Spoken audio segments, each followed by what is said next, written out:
afternoon with us. We realize that everybody's busy now as the semester is going to just about get started very soon and the holiday break's over. So we do appreciate the time you're spending with us. My name is Lori Dars. I'm director of the Rutgers I-Corps site. I'm a member of the leadership team. We also have Dunbar Burney, who's on the line. Dunbar, you want to just say a quick hello? Hi, I'm Dunbar Burney. I'm a professor in material science and engineering, and I love patents. I'm the PI for this grant and happy to tell you about it today. Wonderful. Yep. Did Dan join us? Yes, I'm here. Oh, good. So Dan, you want to say a quick hello? Hi, my name is Dan Benderly. I'm with the Rutgers Innovation Ventures Office, which is our technology transfer operation here at Rutgers, looking at, okay, there you go. Looking at how do we take all of the interesting technologies and inventions that are created within Rutgers and bring them to commercial success. My background is 25 years in industry. Before coming to Rutgers, most in the area of strategy and growth, both for large companies as well as startups. I've been through about 4 startups myself. Nice to be here. Nice to meet you all. Great. Mark, you want to do a brief introduction? And Mark will be presenting most today, but I'm going to let him give a brief introduction now.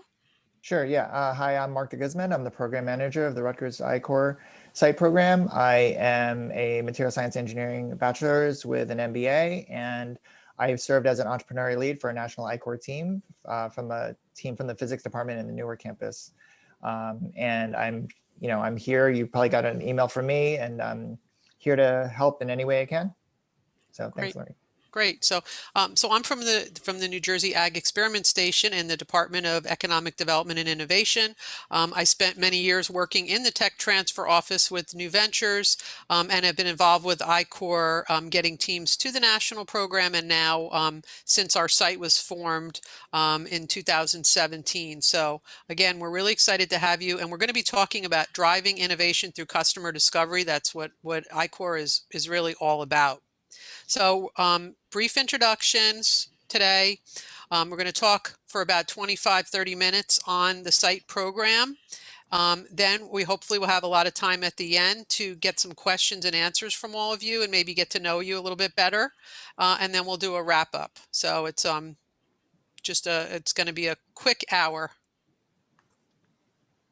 So the National Science Foundation created the I-Corps program in 2012 because they had funded millions and millions of dollars or billions of dollars in research at universities across the country. And they realized that a lot of that research was sitting in labs and not making it out to benefit society, not being commercialized. And they wanted to do something that would make more of an impact with the research and get it out to benefit the public.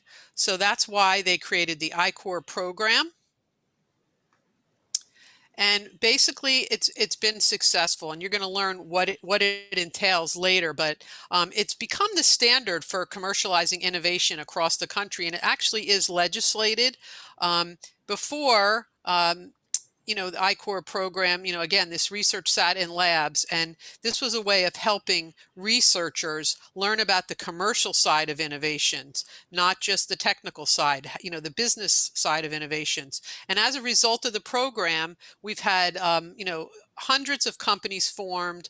A lot of these companies coming out of universities got follow-on funding from venture capital, from Small Business Association, and you'll hear the acronyms SBIR and STTR. That's government funding that you don't have to give up any equity or shares for to get. It's basically free money, as they call it. And a lot of this as a result of teams going through I-Corps and learning about the problems their innovation solves through I-Corps. Now, the national program was great, and it worked, and it was the standard, but you had to have previous national science funding to be eligible.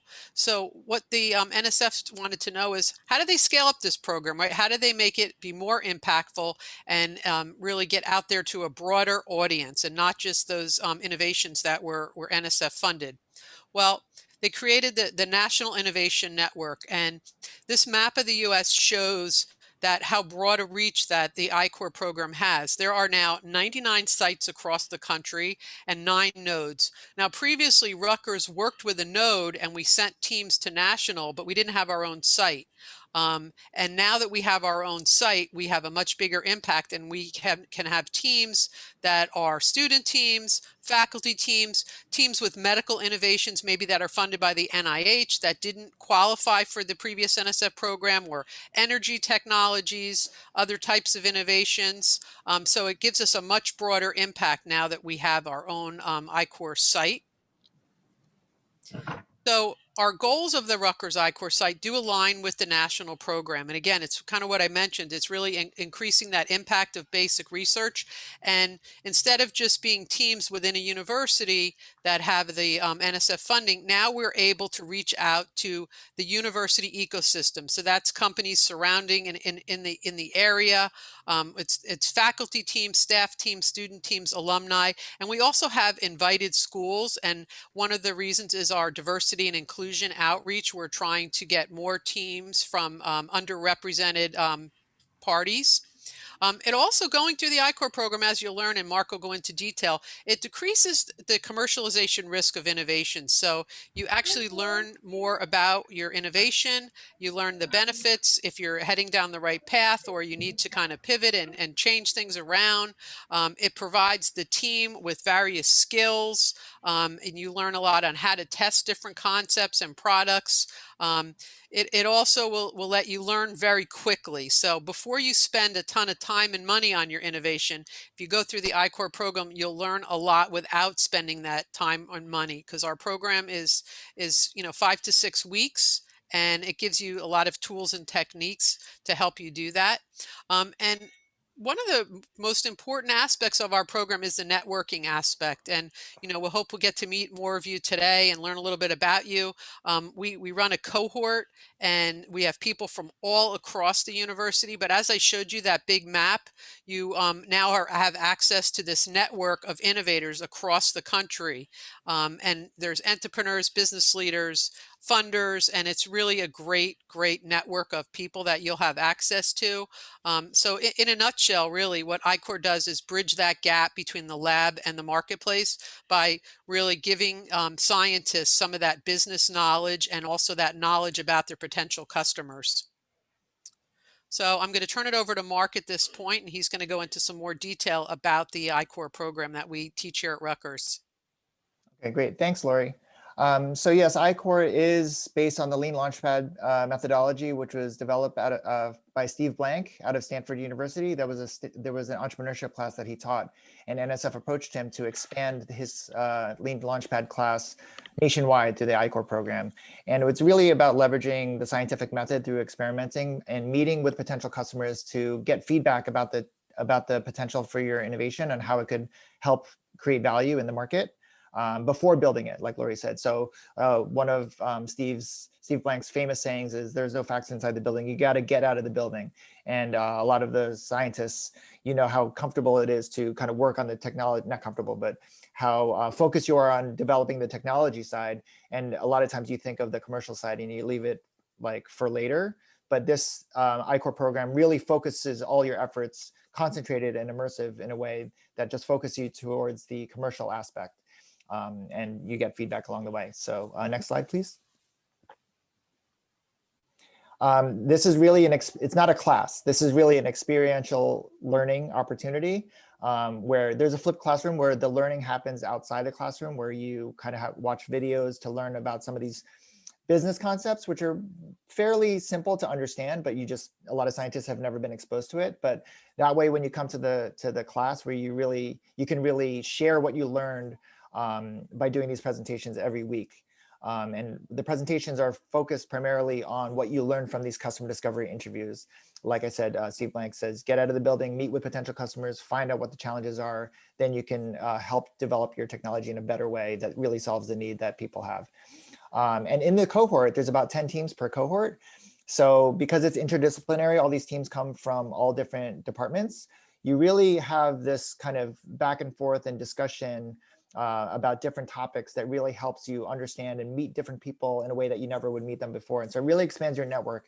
you end up talking to people that you normally wouldn't, and because of that, you get connections that you really find valuable even after the cohort is over. So like I said, there's videos that you have to watch. There's really a lot of opportunity for professional development, the communication skills, the teamwork effort, you have your technical knowledge, but then you also have your communication and team building and leadership skills all together. It's really a unique program in that respect. We do have a lot of interactive exercises where we work together on an exercise that can help you develop this business concept, and build skills as well. And like Lori said, the networking is just a really great opportunity to force you to get out of your comfort zone and meet with people that you normally wouldn't, because the point is to find out something that you didn't know before. The knowledge is outside. It's not in your lab. It's not inside the building. It's out there. Next slide, please. And so one of the main parts of the I-Corps program, it's foundationally based on this business model canvas. And in the national I-Corps program, they focus on all 9 components, all these 9 components, which is, but anyway, in our site program, we focus on in that area that's red, the red square, which is the value propositions on the left or in the middle, and the customer segments on the right. And so a lot of times, if you can't get this part right, there's no sense in going to the rest of the canvas. So this has become the new standard of how startups are being developed across the country. Next slide, please. And so each week we have a different theme during our weekly sessions, like customer discovery for week 1, value propositions week 2. And we also have office hours, which one of them is required and then another one is recommended. And then finally, we really go into the next steps in the Rutgers Innovation Entrepreneurship ecosystem. There's a lot of resources out there for you to kind of be introduced to, so that way you can apply for funding, apply for other programs, or get mentorship, or possibly get other help, other resources that will help you in your commercialization journey. It really helps you understand that there's a larger world out there besides just the technology and the science that you're working on. There's so much stuff out there to kind of help you, whether it's federal agencies, state agencies, small business development centers, and things like that. Next slide. And so part of the I-Corps program, you get up to $2,500 in reimbursable expenses for approved expenses. So before COVID happened, a lot of the funding was budgeted for travel, which included airfare, hotel, mass transit, and things like that. But because the university is not allowing travel now, and also nationally in NSF, they've focused on more towards virtual conferences and digital communication tools like Zoom, let's say Zoom Pro, and things like that. But also, we really highly recommend the LinkedIn Premium account. You can get like 3 months of LinkedIn Premium to help you access people more easily through LinkedIn, and also professional organization memberships. So there are a lot of organizations that are working in the space or that have people that you would want to meet with. And really, the I-Corps program encourages you to join these organizations so that you can meet with these people, meet with the leadership of that organization, or get the membership list or whatever. So that way you can really find the people who your technology could benefit, meet with them and understand the challenges so you can better develop your technology. What's not allowed is like laboratory supplies or equipment, computers and things like that, or scientific or technical conference registration fees. Really, it's about getting in front of customers. So trade shows, virtual conferences, and things like that. Yeah, but again, you have to send the request to us, and then we can approve or deny it. But again, it is a reimbursement. We're not going to give the money up front. We want to make sure that it's a legitimate expense towards customer discovery, and NSF requires us to kind of show that it's for that. Next, please. So it is a team-based program. The typical I-Corps team has at least 3 team members, but our site program requires at least 2. So the first one is the entrepreneurial lead. She or he is typically a student, could be undergrad, graduate student, postdoc. And the idea is they're really leading the exploration into the commercial potential for the technology. And so a lot of the entrepreneurial lead does the lion's share, but they also get the most out of the program. The I-Corps program is really designed for the entrepreneurial lead. And so, like I told you, I was an entrepreneurial lead before, and it really is rigorous and tough. So part of our program is to help train you for the National I-Corps program. So this site program is it's a pathway to get to the national I-Corps. Now the number two, the technical lead or the academic lead, is the inventor of the technology, could be a professor or faculty member, basically somebody who really understands the technology and how it could be potentially modified or changed to meet the needs of the potential customers, right? So someone might say, oh, we wanted to do this. And then the technical lead could be like, yes, we can do that. Or no, this technology doesn't do that. And so that person is really the PI, and they lend the technical expertise. And finally, the industry mentor is someone from outside the industry, outside the university, from industry, who understands the industry trends and has connections that will help make the team meet with potential customers who are already in the industry. So I see a lot of teams that apply that have no ties to industry. So we want to encourage you to, if you don't have an industry mentor on your team, the teams that have an industry mentor are so much better off. They have a lot more, it's easier for the connections, it's easier to get the interviews. So if you don't have one yet, I encourage you to look for one now. We do have a mentor request form that you can fill out. If you're applying and you don't have a mentor, you can fill that out and we can help find you one through our network. But again, we have to do some matchmaking for that to happen. But you could still apply for for our site program with at least 2 members. I want to jump in real quick Yeah. and say these roles that Mark mentioned, those are the typical people who play those roles. We've had teams with, 2 students, entrepreneurial lead, technical lead.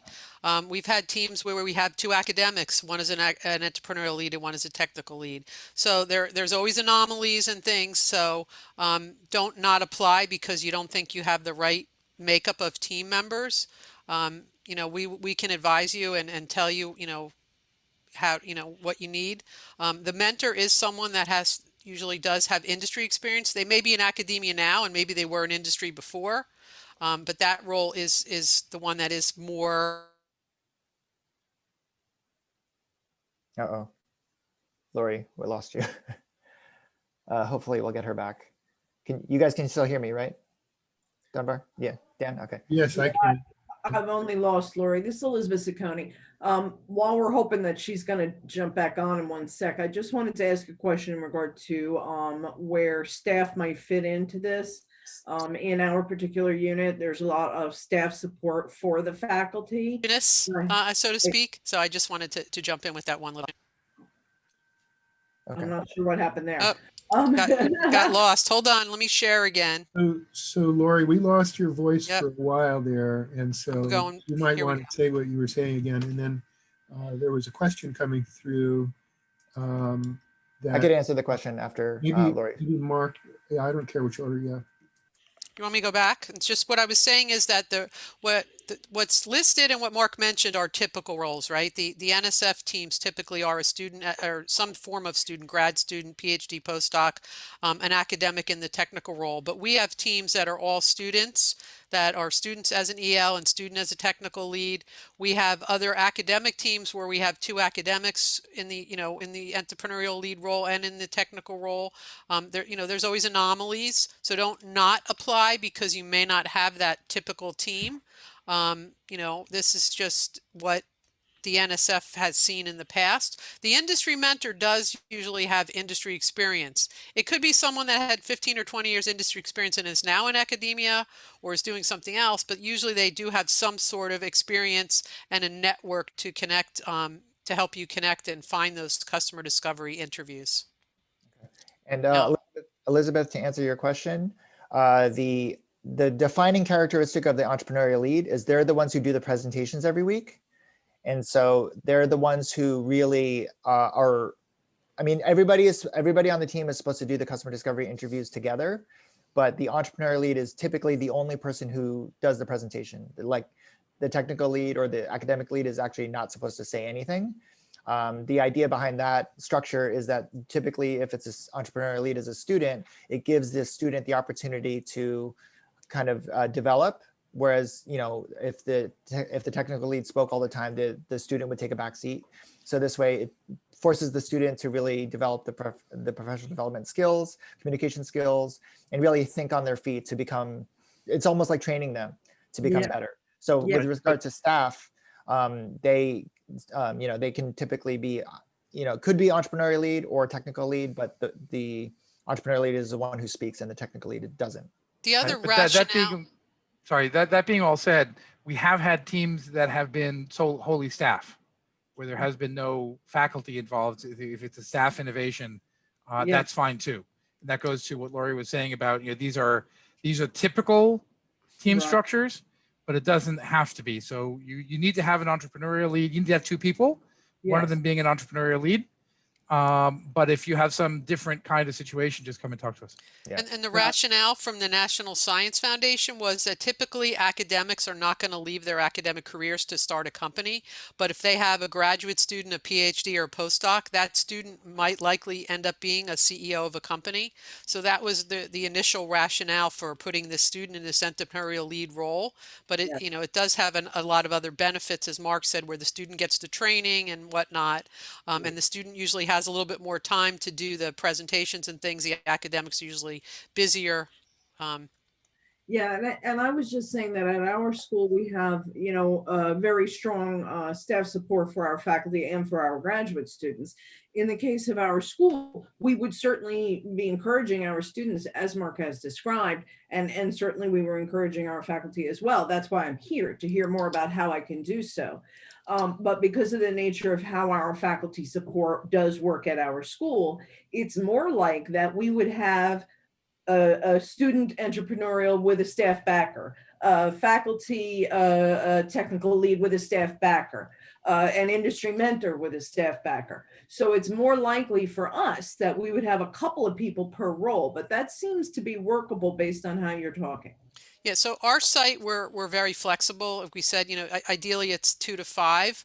The National Science Foundation, if you were going to go to the next level, which is the national program, which is more extensive than our program, requires no more than 4. You have to have one person in each of these 3 roles, and you're allowed to have a duplicate. Typically, it's a duplicate entrepreneurial lead or a duplicate mentor, but you cannot have more than 4. But we are a little bit flexible with our site, and we find, more than 5 gets a little bit unwieldy. We've made a few exceptions, but typically 2 to 5 is best, or 3 to 5. I'll go to the next slide. Okay, so I'll just continue. So the requirements to participate, it should be a STEM related innovation, and NSF is one of the agencies that most loosely use the word STEM. So it could be software innovation, life science, engineering, basically we're kind of flexible, and we like to see all these innovations coming from different departments. Even if it's a non-STEM department, it could be a STEM innovation on a humanity. So we'd like to see, we'd encourage you to apply if you have something like that. It should be at least 2 to 5 members, and really thinking about timing. If you have the time, right now a lot of the research is not able to go on the way that people want it to because of COVID. So this might be a good time to do a lot of these virtual meetings to really shore up some understanding of the problem, so that way you can kind of pursue commercialization efforts better moving forward. But the time, you have to pick the time of when you can do it. If summer, a lot of teams choose summer because that's when students have more freedom and no classes, but again, it's up to you.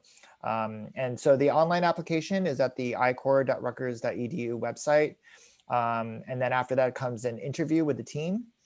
So usually if you apply, you probably get an interview within the next week or 2, and then after that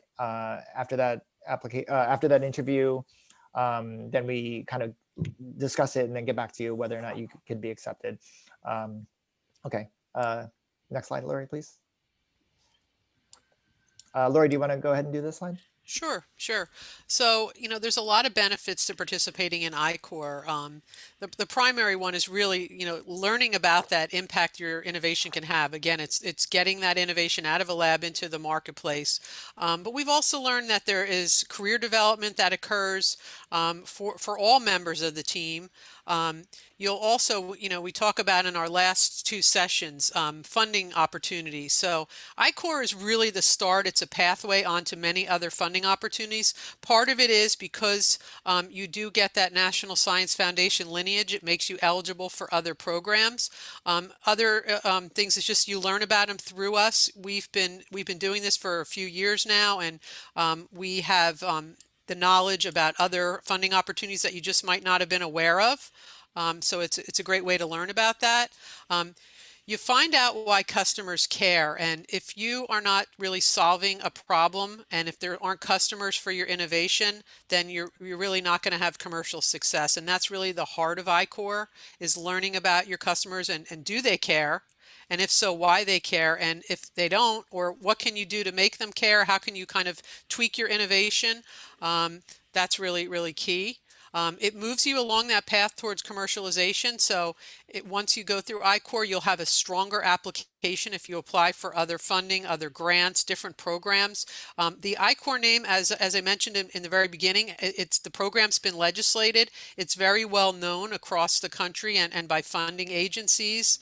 So it's very well respected. You will learn and either pivot, which is, change what you're doing. And it's typically not a big change. It's usually a small change, or sometimes it's you're focusing on a different market than you originally thought. Maybe your market you thought was primary is secondary.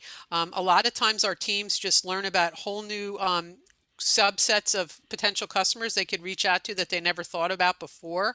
So you really will learn that, and if it doesn't work out, you will learn pretty quickly that you have something that customers are not interested in. So we call that failing fast.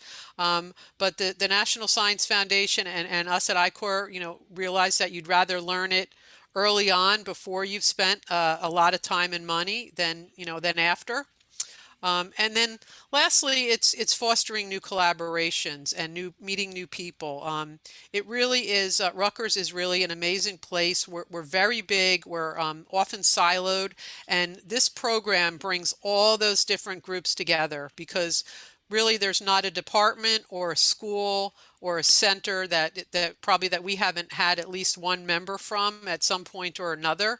And the diversity is there, not only in the disciplines, but age. We have undergraduates, we have tenured faculty members, we have people from the medical schools. So it's really a great way to meet new people. And it's it's a pretty small cohort. It's usually people in the 30s, and you're working over a period of 6 weeks, so you really get a great opportunity to meet people.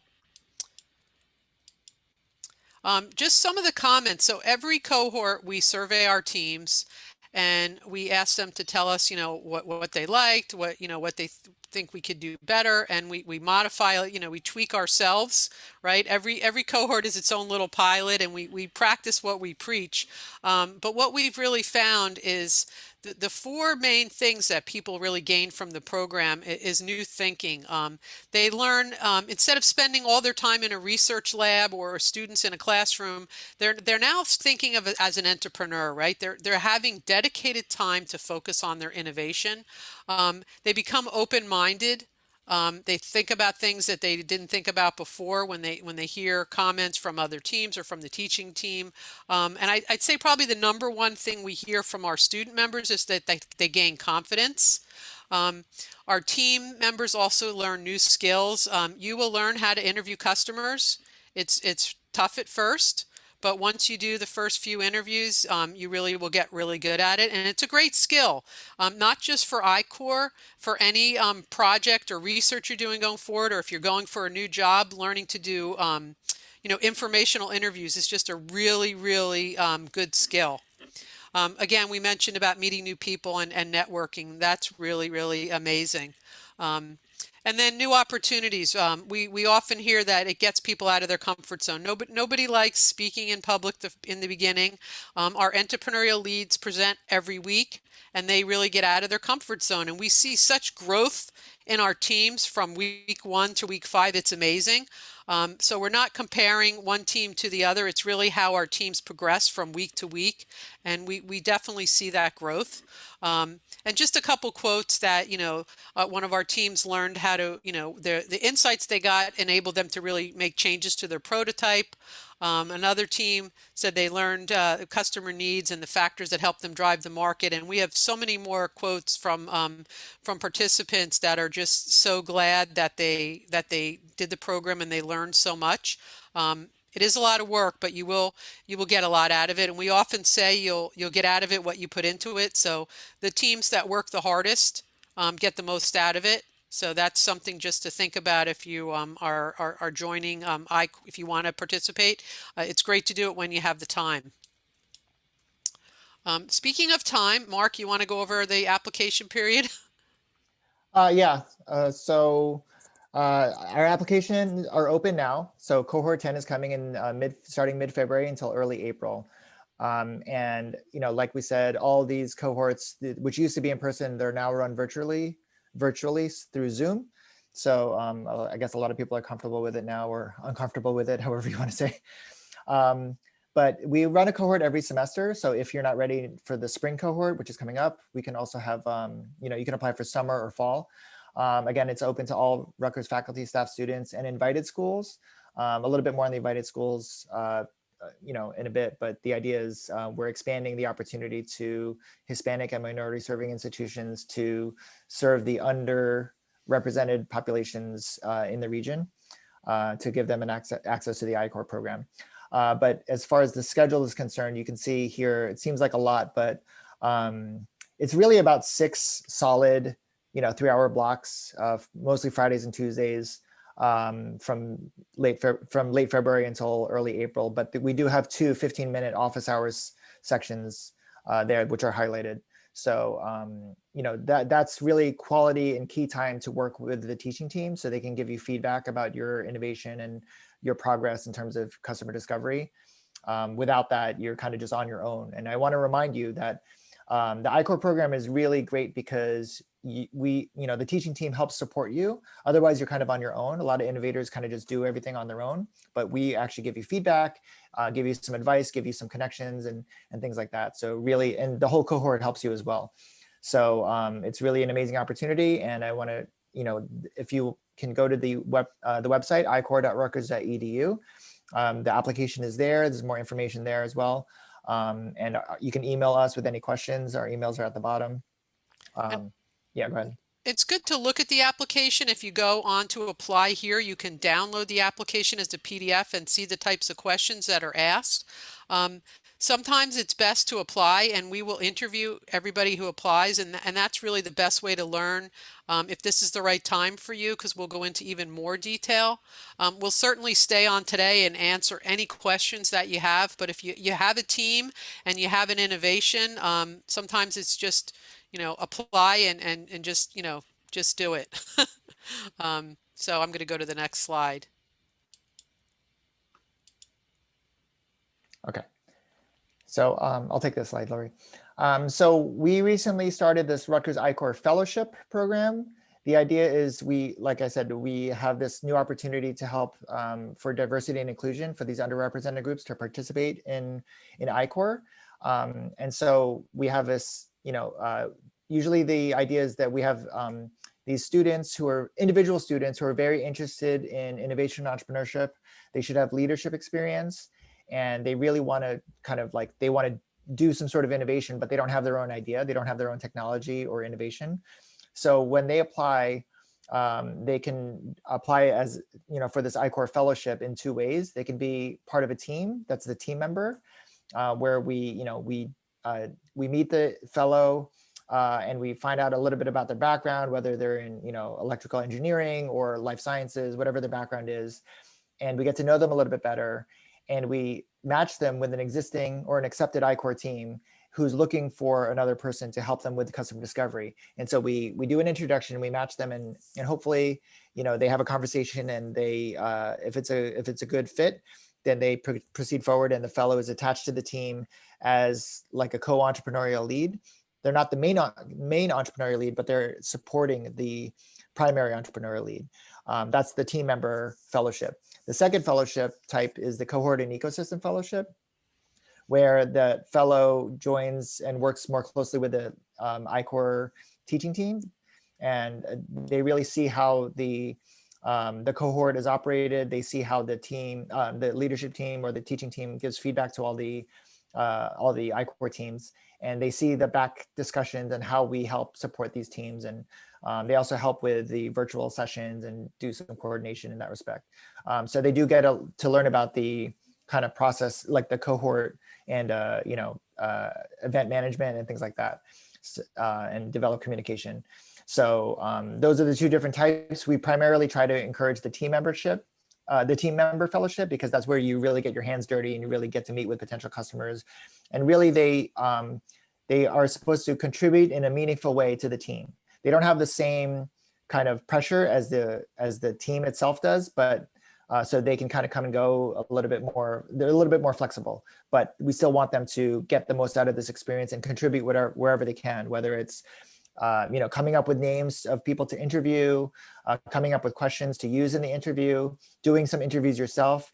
There may be even come a point where they want to do the presentation themselves. And if the entrepreneur leader is okay with that, then that's great, because not everybody can meet all the schedule requirements. So if the primary entrepreneur lead has to back off for some reason, then the fellow could step in and do the presentation, or however way the team sees fit. Next slide. And the fellowship application, it's a separate application for individuals. And so there is a Qualtrics survey where they complete it and they talk, they give their name and contact information, but also their leadership experience and their interest in innovation, or experience in innovation entrepreneurship. And finally, their resume or LinkedIn profile. And then we reach out to them, and then we usually reach out to the fellows after a lot of the teams have been accepted. Once we know who the teams are, then we know what kind of fellows we're looking for, and if we can match them, then we can. And the great thing about the fellows is that once you become a fellow, you're still a fellow even after the cohort is over. We want to encourage these fellows to pursue innovation and entrepreneurship activities long after the cohort ends, because ultimately we want them to pursue their own innovations and come back and apply it as a primary entrepreneur lead for their own innovation. So this is like a pipeline. And that's true with all of our past I-Corps alumni, we call them. We've had them come back to us, a year or so later and ask for letters of recommendation for funding opportunities.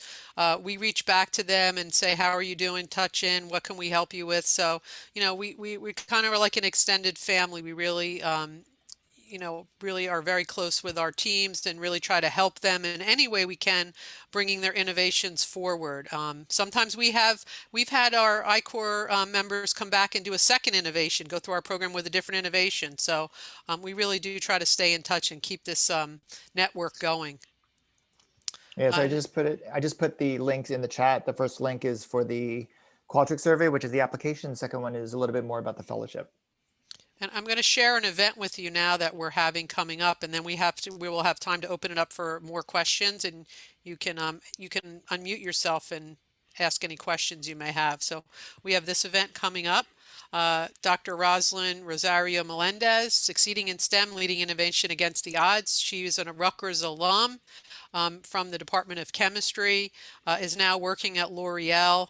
And has really had a great success story. She's had a number of patents and is really doing great things now for L'Oreal. And I think you'll all enjoy listening to her talk. Mark, you want to add anything about that? Yeah, she has a very inspiring story of how she got to where she is now. It's you wouldn't expect her to go to become a PhD and to become, she has I think more than a dozen patents to her name. And she just really kept going, and she really inspires young women. She's actually a If-Then ambassador from the AAAS organization. So she does these speaking engagements nationwide. And so she really inspires young women of color to really succeed in STEM and pursue STEM careers. So it's really great. She'll be a really engaging speaker. So that's the end of our formal program. But so now I'd like to open it up for questions and answers. Anybody has questions for us? I know we went very quickly and we covered a lot, but we're here now for you for any question that you have. Oh, I will put this in the chat. But Lori, could you go back to the slide? I'm going to go with this one, right? Yeah. I'm going to put the Eventbrite for the next event in the chat. Yeah. Okay. But now it's Q&A time. So if there's any questions, we're happy to answer. Yes, if you don't have your chat open, Mark has put a lot of links in there. Our website, the application links, the fellow application links, they're all in the chat. Hey there, this is Andrew Davis, Sky Hi, Andrew. graduate. Spent a lot of time in the entrepreneurship department with a minor and a bunch of other activities while at Rutgers and after. Really fascinating stuff here. Just a few questions. On the customer discovery front, in addition to what you guys do to help with the process of actually going through customer discovery, is there anything by way of actually helping and assistance in getting in front of the customers themselves? In terms of the types of questions or in terms of finding actual customers to interview? The latter. So we do connect you with the, Rutgers Library and its different research guides. We will provide funding for LinkedIn Premium. We can, often our cohort members will know people that may be appropriate for you to interview. Friends, relatives, colleagues. Some of our teaching team members may have some contacts, but that is primarily on you, and that's why we recommend joining professional organizations, going to virtual conferences. So we can help a little bit, but that probably is one of the more difficult tasks, is getting that list of potential contacts. What does help is it's not just customers in the true sense of the word, potential customers. It's anybody in that supply chain. So it could be users, it could be payers, it could be recommenders, and it could be potential customers. So it's not simply that potential customer itself. And sometimes it may be somebody that you work with. It's a B2B company, and you could talk to multiple people within the same organization. So that makes there's 25 interviews recommended for Rutgers. That makes getting those 25 interviews a little bit easier when you realize it's the whole supply chain, and it's different, could be different people within the same organization. Got it. Super helpful. Let me add to that, and that's something that Mark and Lori had already encouraged, was working through professional organizations. So in the sort of niche area that your startup might be, there might be some natural groups of people who are already interested in solving those kinds of problems. And often you get membership lists or contacts, or there are events that are happening. And so part of the reimbursement can go to joining these organizations and pay for those kinds of events. And Yeah. I will say that, the hardest challenge that I've seen so many teams struggle with is the inertia in the start, because they kind of don't know where to begin, and then they start doing it later and later. So the earlier you apply, the earlier you could talk to us, the earlier you have a little bit more time to prepare for the cohort, because it does start. And once it starts, it's kind of like a whirlwind. So as we are talking now about professional organizations, a lot of people just Google something and they realize, oh, I didn't know they even had a professional organization like this. And then if they join, then they could start developing the list well before the actual program begins. So that's why we have this kind of info session early on to help answer these questions, give you some guidance on how to start. So if you're thinking about applying, apply soon so we can interview you soon, and then we can kind of get you going. And I'll give you a hint. One of the questions on the application is, what's your plan for customer discovery? So for you to start thinking now, if you want to apply, about who you could potentially interview, and that's people within organizations, or, not just company names, but positions within those companies. The head of purchasing at Robert Wood Johnson Medical School, or the IT person at this company. So think about positions and titles in organizations, or it could be moms, or it could be, doctors, or different people, but think about their role.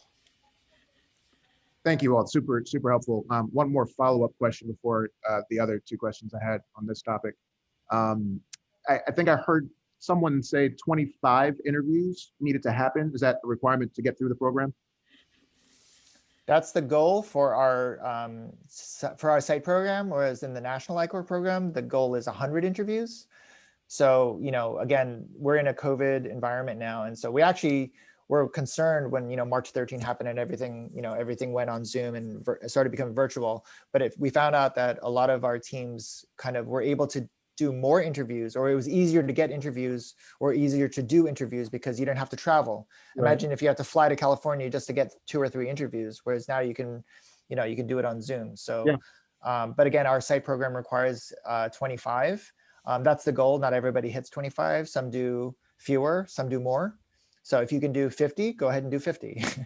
But we typically encourage each team to do about 5 to 7 interviews per week, because each time you do interviews, you learn a little bit more about not just what you're learning from the interviews, but about the concepts that we talk about each week.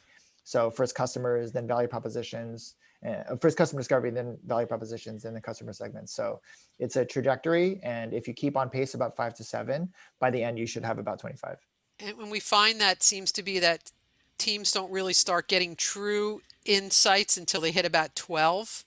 So that's where that we find the 20 to 25 is kind of the sweet spot, because those interviews from like 11 and 12 to 20 and 25, you've really kind of hit your stride, and that's where you really get the key learnings and we call the insights from. So it isn't a made up number. It really does seem to be important that you get to that hit, that 2025, to really get the most out of the program. You'll get stuff out of the program, but you'll get a lot more if you really hit as close as possible to that number. And we do, sometimes we have teams finish our cohort and they have 20. You have software for 3 months. So that extends beyond our cohort. And we tell our teams, if you put the interviews in our software, we count it. So let's say you finish the cohort here on, April 2nd, and you have, say 21 interviews, but then you keep going and you log in another 15 interviews in our software.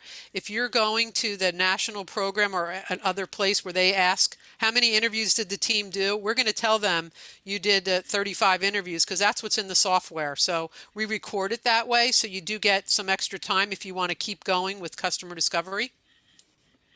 Got it. Love it. No, thanks so much for answering that. Just want to quickly get through those last two in case other folks have questions. Can you speak a little bit through the progression from the site program to the national program and eligibility, and just kind of what that process looks like? I'm going to turn that one to Dunbar because he is our national guru.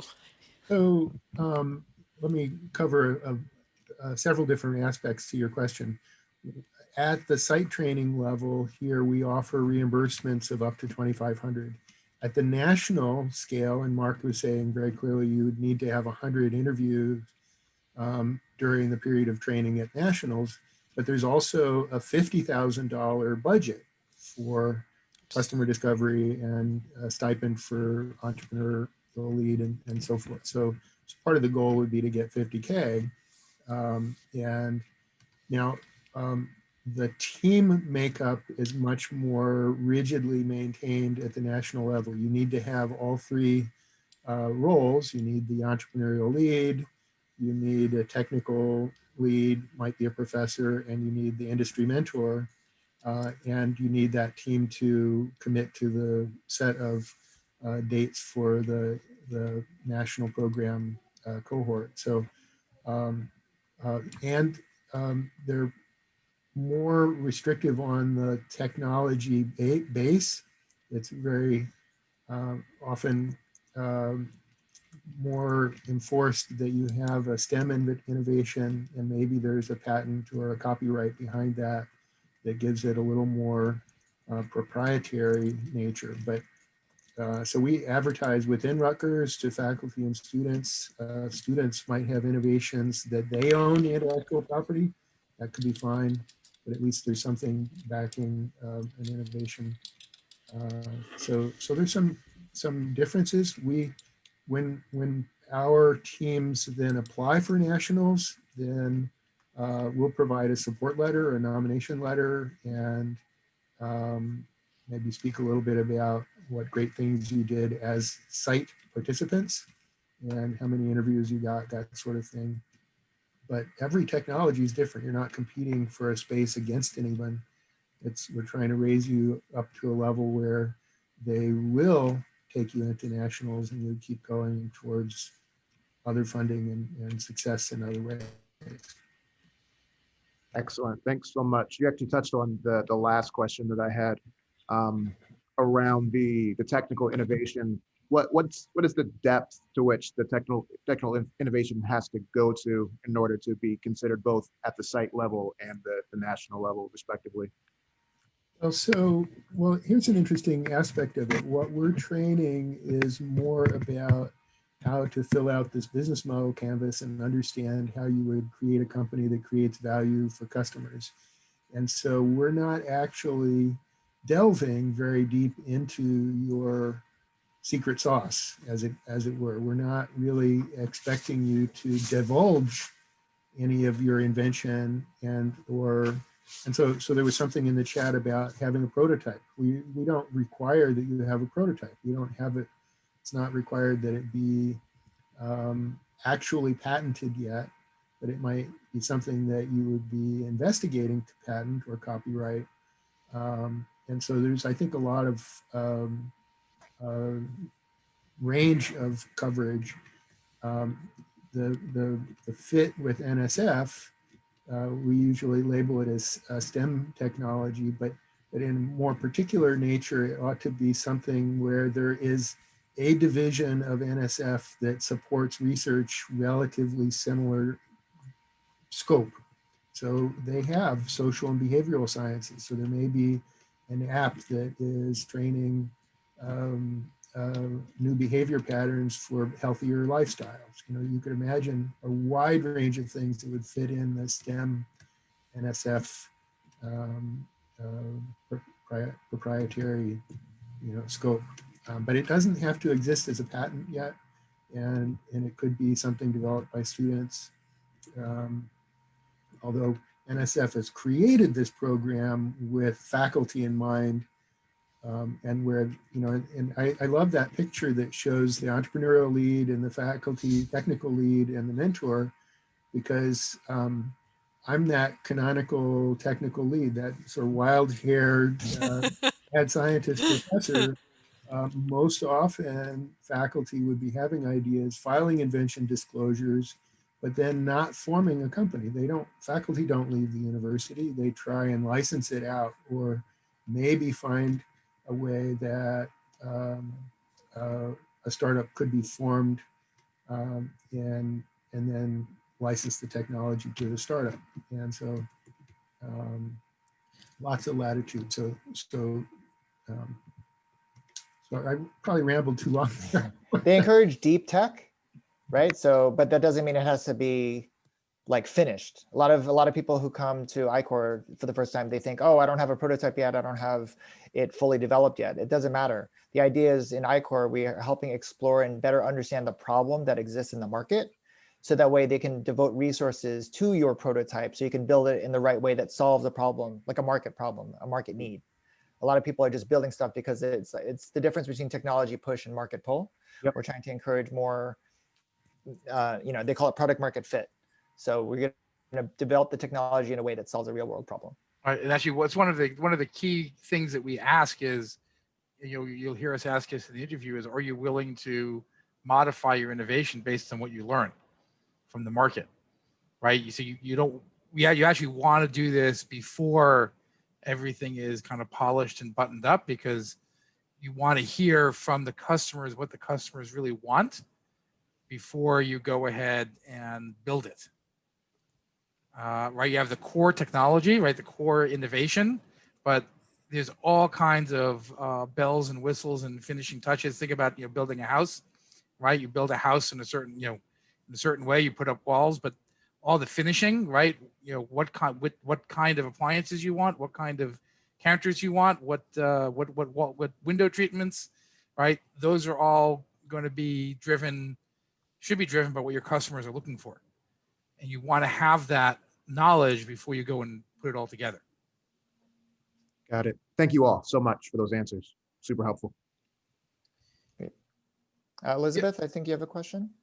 Yes, thank you. One reason why I was coming to attend this was kind of, we're a few steps before we really need you guys. But that's why I wanted to check in and see how you could help, because what I'm seeing is a lot of our faculty seem to be evolving things, particularly as Dunbar mentioned, in the web portal software phone app type of thing.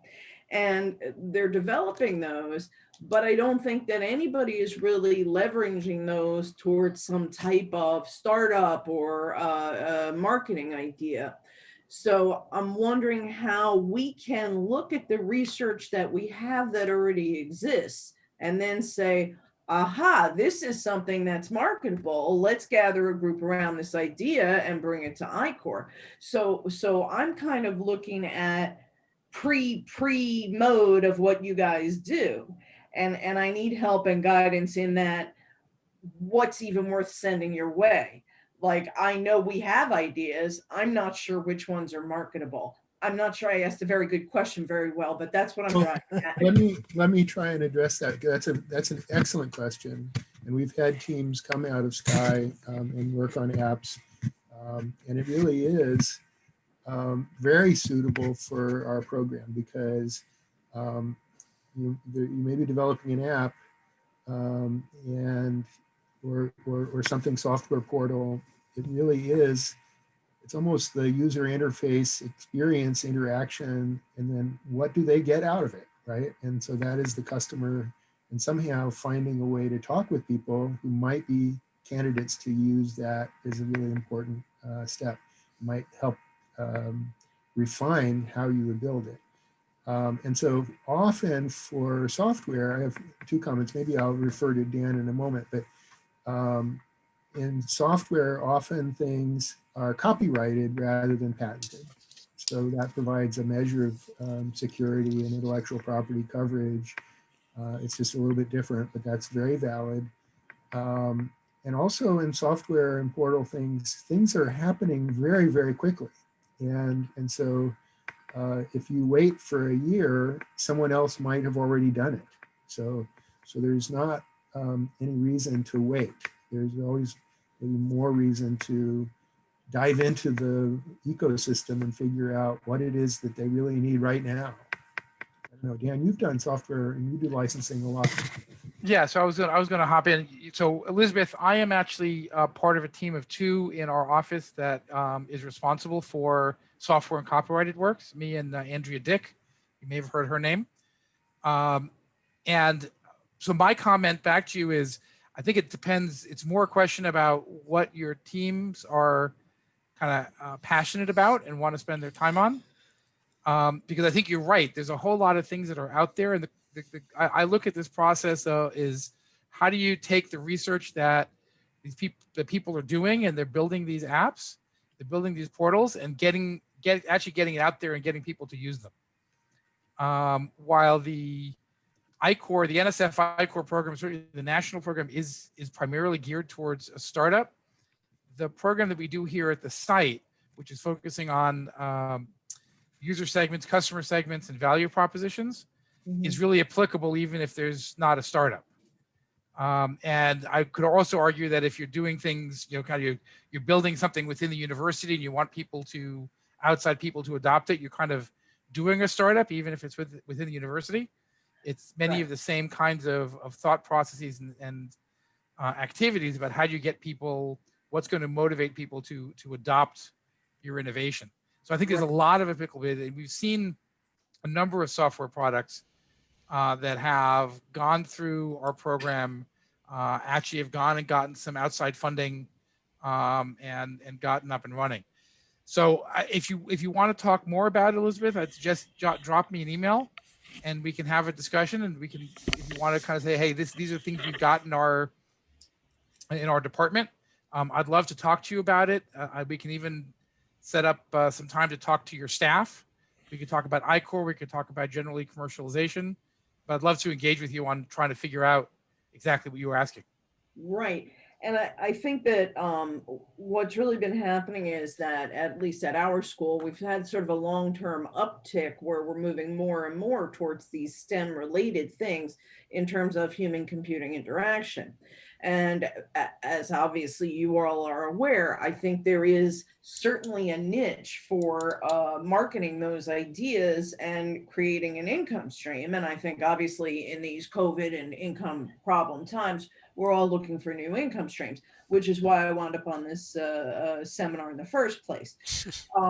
So I think that for us, it's like, I know there's a lot of good ideas sitting around at Sky.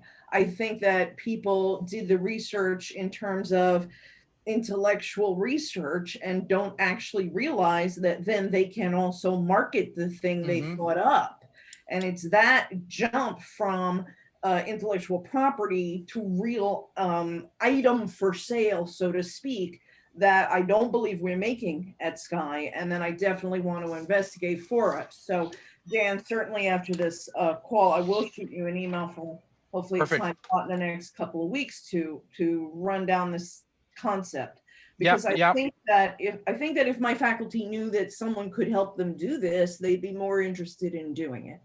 So I am very eager to have that discussion with you. Please do reach out to me. Let's set up a time to talk about it. Dan, you can put your email in the chat. Oh, thank you. Good idea. I know we're after 4 o'clock, but we can hang out for a few more minutes if anyone else has any other questions. Yeah, any questions from I have a Barb? quick question. Oh, go Ethan ahead. Beezer, I'm a PhD student in the business school. Hi, welcome. Hi, thank you. This has been very enlightening. So within the curriculum, do you have some type of protection mechanism where you have people more stick to the idea, no matter what they're discovering, because they might not be well equipped or qualified to ask the very good questions about a technology that maybe they don't understand themselves? Meaning, terminating the idea or pivoting too quickly might not be good for this type of endeavor. I mean, one thing I'll let Dan chime in, but one thing, we don't, as Dunbar mentioned, we don't encourage people to talk specifically about their idea, their innovation. We don't require CDAs or anything other than sometimes with our fellows or with mentors on a team, because we don't want you giving your secret sauce to your customers. We want you talking to them about the problems they're having in the general space. We don't want you selling your innovation or anything like that. So the majority of pivots we tend to see tend to be customer segments or small things they learn about, new features or things that are important. So I don't know if that is an answer to your question. Dan, maybe you can jump in. Well, so thanks. I'm not sure exactly what your question was, so I'll answer a couple of different questions. One, as Lori said, you wanted from a protection, there's a question of patent protection, and you want to make sure you don't do disclose information before you have the appropriate patent protection. And that's what Lori was saying, that we don't want to know the details of your innovation necessarily. And we definitely don't want you talking to your customers about it. Because your customers are not under NDAs. So that's something that's very important to keep in mind, and we will keep reminding you of that. In terms of pivot,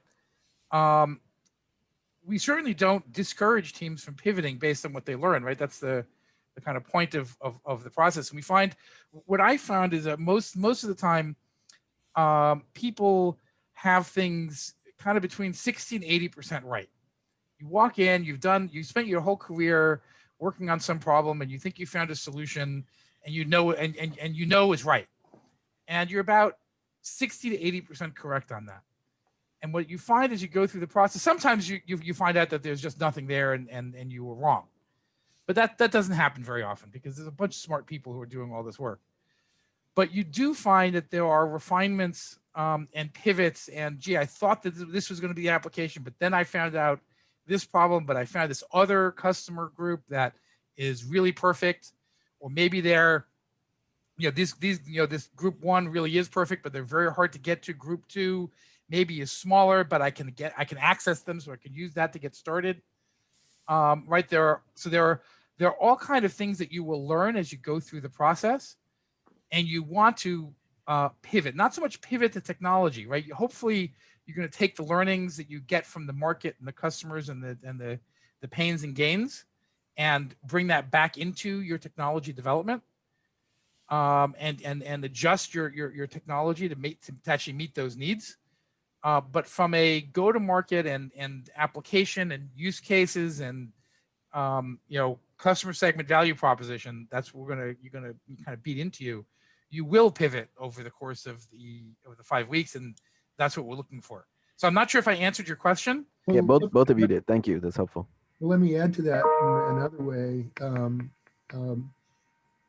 You might come in with a certain intellectual property or patent or copyright or plan, and then when you listen to the customers more closely, then you discover there's a different problem related to it that you didn't know that you had to solve. And then, so when you come away with that analysis, you might file another invention disclosure. You might file or develop another app that is copyrightable and solves that other problem. So it is, I know faculty and students have come away with new directions, not abandoning the old, but discovering surprises that are patentable.